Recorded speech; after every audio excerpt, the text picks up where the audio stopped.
نحمده ونصلي على رسوله الكريم اما بعد فاعوذ باللہ من الشیطان الرجیم بسم اللہ الرحمن الرحیم۔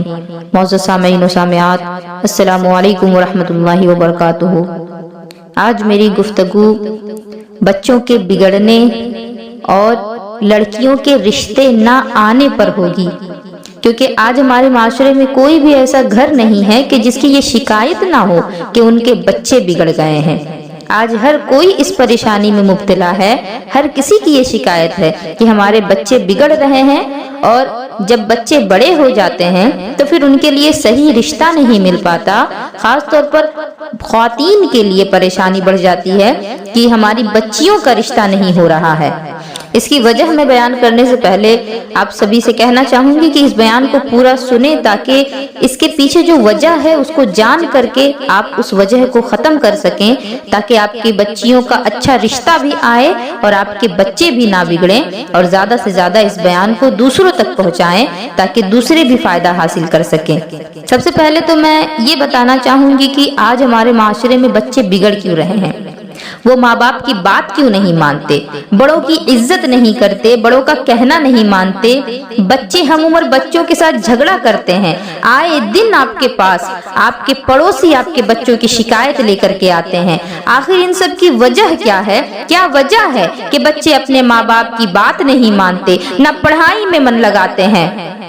نہ ہی کسی اور چیز میں اپنا دل لگاتے ہیں، بس انہیں اپنی انا پر ڈٹے رہنا ہے، گالیاں دیتے ہیں، بڑوں پر ہاتھ اٹھاتے ہیں، اور بھی نہ جانے کیا کیا شکایتیں ہوتی رہتی ہیں بچوں کی۔ لیکن کیا آپ نے اس کی وجہ جاننے کی کوشش کی؟ آپ بہت کوشش کرتے ہیں کہ آپ کے بچے سدھر جائیں، وہ یہ گندی عادتیں چھوڑ دیں، لیکن مجھے بتائیے کہ اگر آپ بیمار پڑ جائیں اور بغیر بیماری کا پتہ کیے دوائیاں استعمال کرنا، یہ کہاں کی عقل مندی ہے؟ یہ تو پھر اپنی زندگی کو اور مشکلات میں ہی ڈالنا ہوا۔ تو آپ اسی سے سمجھیں کہ کیا آپ نے اپنے بچوں کی اس بری عادت کے پیچھے کی وجہ جاننے کی کوشش کی کہ کیا وجہ ہے کہ میرے بچے ایسا کام کر رہے ہیں؟ کیا آپ نے اپنے بچوں کو اپنے پاس بٹھا کر کے ان کے دل کی حالات معلوم کیے؟ کیا آپ اپنے بچوں کے دوست بن پائے؟ کیونکہ اس دنیا میں دوست ہی ایک واحد شخصیت ہے جس سے دل کی باتیں انسان کر پاتا ہے۔ اگر آپ اپنے بچوں کے دوست بن جائیں گے تو آپ کے بچے اپنی دل کی ہر بات آپ سے شیئر کریں گے۔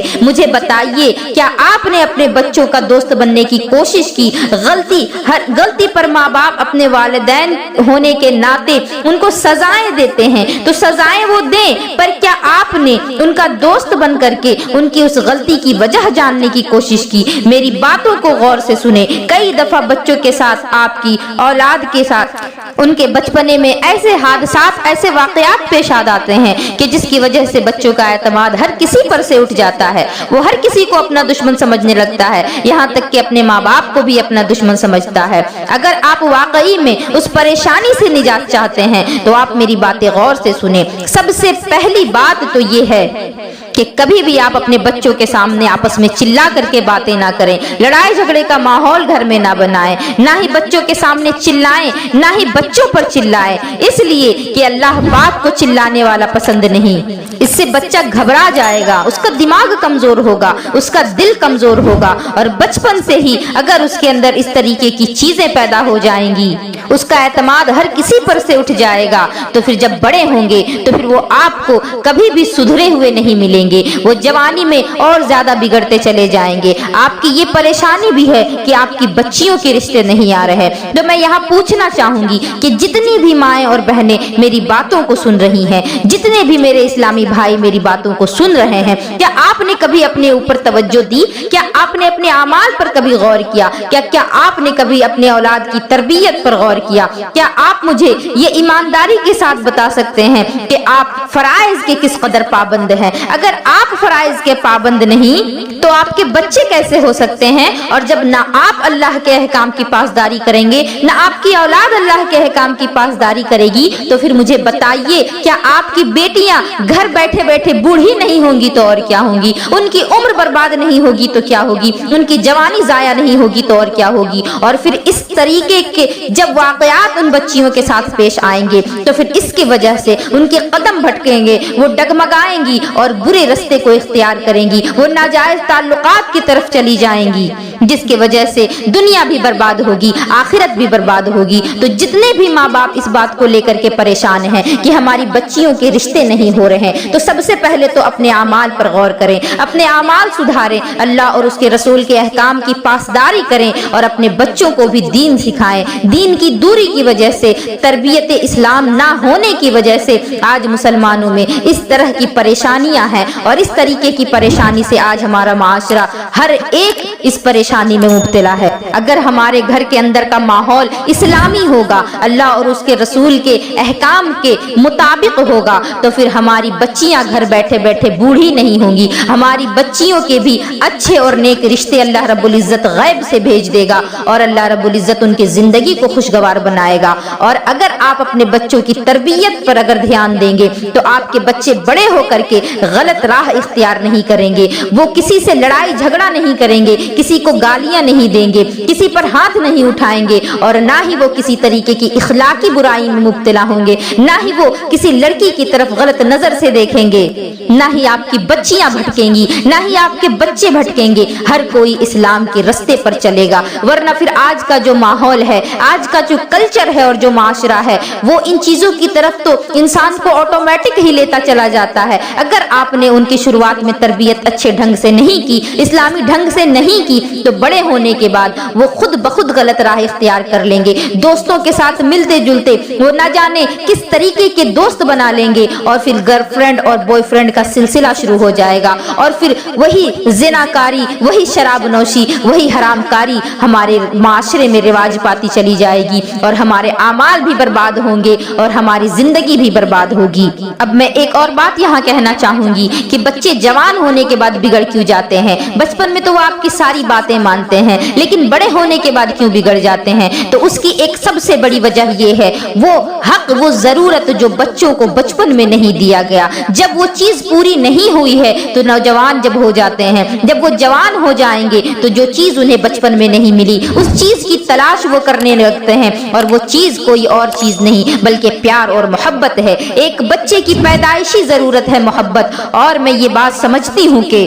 آج کی ماؤں کے پاس بچوں کو پیار دینے کے لیے، محبت دینے کے لیے ٹائم نہیں۔ آج کے جو باپ ہیں ان کے پاس اپنے بچوں کے لیے ٹائم نہیں، دونوں ایک ایک موبائل لے کر کے ایک دوسرے الگ الگ کونے میں پڑے رہتے ہیں، اور بچہ بیچارہ کبھی ماں کی طرف جاتا ہے تو ماں ڈانٹ کر بھگا دیتی ہے، کبھی باپ کے پاس جاتا ہے، باپ ڈانٹ کر کے بھگا دیتا ہے، اور وہ بیچ میں بیٹھے بیٹھے اس طرح کے خیالات اپنے ذہن میں پیدا کرنا شروع کر دیتا ہے کہ کوئی مجھ سے پیار ہی نہیں کرتا۔